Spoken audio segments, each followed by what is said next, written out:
Gigabit broadband for the UK by 2025. Gigabit broadband is the rollout of gigabit, giga meaning 1,000 megabytes. At the moment, the average broadband in the UK is around 60 or 70, so trying to push out that 1,000 is going to be a huge improvement. This is largely affecting residential homes, and a lot of the statistics, one of them being 80% of premises will be up to gigabit by the end of 2025, is largely around residential. At Syn-Star we focus on businesses, so what impact will a business have? At the moment, depending on your geographic location, so that's which part of the country you're in, but also how rural the business is located, really depends on how fast your broadband speed is.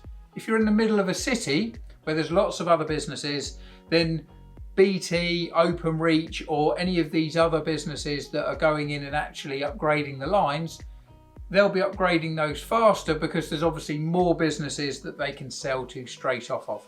Whereas, let's say you're in a very rural area and there's only 3 businesses at the end of that pipe, you're probably not going to be up the top on their list of rolling these out.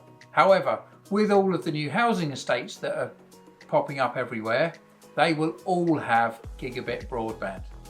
So if you're a business, what can you do?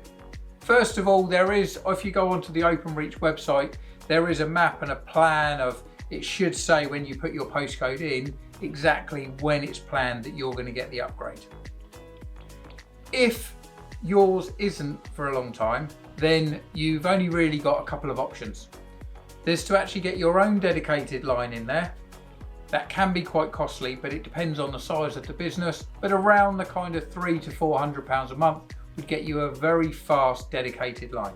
The other thing you can do is look at a bonded line. That's where you put 2 or 3 normal broadband lines and you bond them together, and that just improves the throughput. The other thing that is improving is that with the BT switch off, if you've currently got broadband that is run on an analog line, then we may be able to improve the speed by getting one of the newer lines installed. So if you need any help, or you want us to just run a free broadband check for your business, then please click on the link below, and we'd love to discuss how Syn-Star can start improving your broadband speeds.